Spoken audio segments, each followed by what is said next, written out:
ಗಳಿಂದ ಐಟಿ ಇಡಿಯನ್ನು ಬಳಸಿಕೊಳ್ತಾ ಇದೆ ಅಂತ ಹೇಳಿ ಕಲಬುರಗಿಯಲ್ಲಿ ಸಚಿವ ಪ್ರಿಯಾಂಕ್ ಖರ್ಗೆ ಆರೋಪವನ್ನು ಮಾಡಿದ್ದಾರೆ. ಎಷ್ಟು ವರ್ಷ ಆಯಿತು, ಎಲ್ಲಿ ಹಣ ಅಕ್ರಮ ವರ್ಗಾವಣೆಯಾಗಿದೆ, ಹೇಗಾಗಿದೆ ಅಂತ ಸಾಬೀತು ಮಾಡೋಕ್ಕೆ ಇವತ್ತಿನವರೆಗೂ ಇಡಿ ಅವರಿಗೆ ಆಗಿಲ್ಲ. ಆಯಿತು, ಹಣ ವರ್ಗಾವಣೆ ಆಗಿಬಿಟ್ಟಿದೆ, ಆಸ್ತಿ ವಶಪಡಿಸ್ಕೊಂಡ್ಬಿಟ್ರು ಅಂತೆಲ್ಲ ಇಡಿ ನ್ಯಾಷನಲ್ ಹೆರಾಲ್ಡ್ ಕೇಸಲ್ಲಿ ಮಾತಾಡ್ತಾ ಇದೆಯಲ್ಲ. ಹಣ ವರ್ಗಾವಣೆ ಆಗಿದೆ ಅನ್ನೋದೇ ನಿಜ ಆದರೆ ಹಣವನ್ನು ಸೀಸ್ ಮಾಡಬೇಕಿತ್ತಲ್ಲ.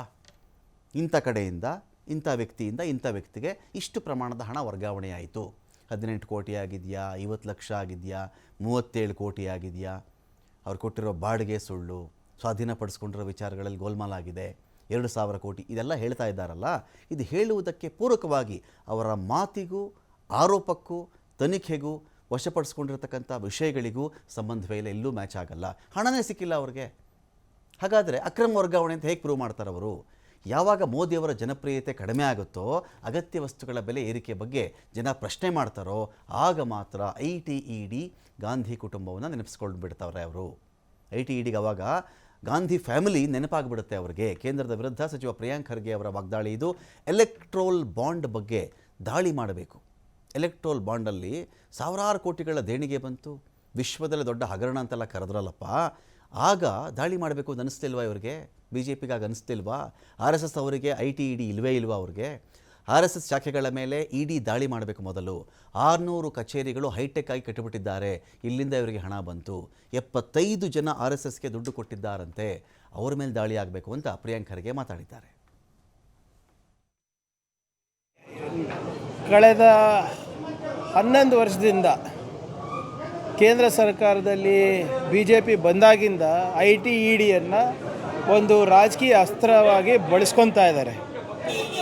ಇಷ್ಟು ವರ್ಷ ಆಯಿತು, ಇಲ್ಲಿ ತನಕನೂ ಕೂಡ ಎಲ್ಲಿ ಮನಿ ಲಾಂಡ್ರಿಂಗ್ ಆಗಿದೆ, ಹೇಗಾಗಿದೆ, ಯಾಕಾಗಿದೆ ಅಂತ ಪ್ರೂವ್ ಮಾಡಲಿಕ್ಕೆ ಆಗ್ತಾ ಇಲ್ಲ ಅವ್ರ ಕಡೆಯಿಂದನೂ.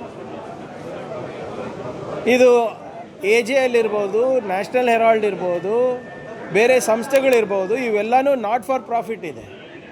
1 ರೂಪಾಯಿ ಕೂಡ ಅವರು ಡಿವಿಡೆಂಡ್ ತೊಗೊಳಂಗಿಲ್ಲ, ಸ್ಯಾಲ್ರಿ ತೊಗೊಳಂಗಿಲ್ಲ. ಆದರೂ ಕೂಡ ಇವರು ಐಟಿ ಇಡಿದವರು ವೈಯಕ್ತಿಕ ರಾಜಕೀಯ ದ್ವೇಷವನ್ನು ಸಾಧಿಸಲಿಕ್ಕೆ ಇವತ್ತು ಬಿ ಜೆ ಪಿ ಅವರಿಂದ ನೇರವಾಗಿ ಆರ್ಡರ್ಸ್ ತೊಗೊತಾ ಇದ್ದಾರೆ.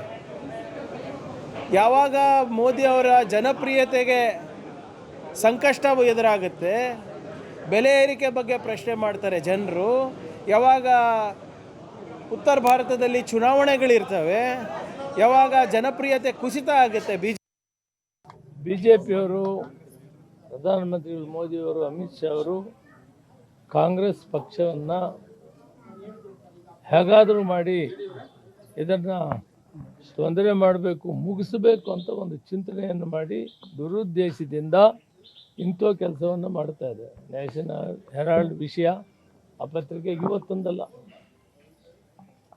ಇದೇ ಬಿ ಜೆ ಪಿ ಸರ್ಕಾರ ಇದ್ದಾಗ 10 ವರ್ಷದಿಂದ ಏನು ಮಾಡ್ತಾಯಿದ್ರು? ಯಾವತ್ತು ಯಾವ್ಯಾವ ಚುನಾವಣೆ ಬರ್ತದೆ ಆ ಸಂದರ್ಭದಲ್ಲಿ ಇಂಥವು ತೆಗಿತಾರೆ. ರಾಜಕೀಯ ದುರುದ್ದೇಶ ಇದೆ, ಇದರಿಂದ ನಾವು ಇದನ್ನು ಖಂಡಿಸ್ತೀವಿ. ಕೋರ್ಟ್ ಇದೆ, ಕೋರ್ಟಲ್ಲಿ ನಾವು ನ್ಯಾಯ ಕೇಳ್ತೀವಿ, ಅದನ್ನು ನಾವು ಮಾಡ್ತೀವಿ ಮತ್ತು ಹೋರಾಟ ಕೂಡ ಮಾಡ್ತೀವಿ. ಇಂಥ ರಾಜಕೀಯ ಮಾಡಬಾರ್ದು. ರಾಜಕೀಯ ಪ್ರಜಾಪ್ರಭುತ್ವ ವ್ಯವಸ್ಥೆಯಲ್ಲಿ ಒಂದು ಸಿದ್ಧಾಂತದ ಮೇಲೆ ಮಾಡಬೇಕು. ಇಂಥ ಒಂದು ಕೆಲಸಗಳನ್ನು ಮಾಡೋದ್ರ ಮುಖಾಂತರ ನಮ್ಮ ಪಾರ್ಟಿನ ಅವರೇನು ಮಾಡೋಕ್ಕಾಗೋದಿಲ್ಲ. ಅದು ಇತಿಹಾಸ ಇರುವಂಥ ಪಕ್ಷ, ಇದರ ಶಕ್ತಿ ಇದಕ್ಕಿದ್ದೇ ಇರ್ತದೆ. ಇವರು ಈ ರೀತಿ ಮಾಡಿದಷ್ಟು ಇನ್ನೂ ಕಾಂಗ್ರೆಸ್ಸು ಬಲಿಷ್ಠವಾಗ್ತದೆ. ಪೂರಾ ದುರ್ಬಳಕೆ ಮಾಡಿದ್ದಾರೆ. ಇದು ಕೇವಲ ಕಾಂಗ್ರೆಸ್ ಪಾರ್ಟಿ ಮೇಲೆ ಎಲ್ಲ, ಯಾರ್ಯಾರು ಅವ್ರ ಪಕ್ಷಕ್ಕೆ ಸೇರಬೇಕು ಅಂತ ಕೇಳ್ತಾರೆ, ಸೇರಿದ್ರೆ ಅವ್ರ ಮೇಲೆ ಇಡಿ ದಾಳಿ ಮಾಡ್ತಾರೆ, ಐಟಿ ದಾಳಿ ಮಾಡ್ತಾರೆ. ಮತ್ತು ಯಾರು ಹಣವಂತರಿರ್ತಾರೆ, ಇವ್ರಿಗೆ ಸಹಕಾರ ಕೊಡೋದಿಲ್ಲ ಅಂತೇಳಿ ಹೇಳಿದರೆ ಅದರ ಮೇಲೆ ಇಡಿ ಮಾಡ್ತಾರೆ. ರಾಜಕೀಯವಾಗಿ ಅವ್ರು ಯಾರನ್ನ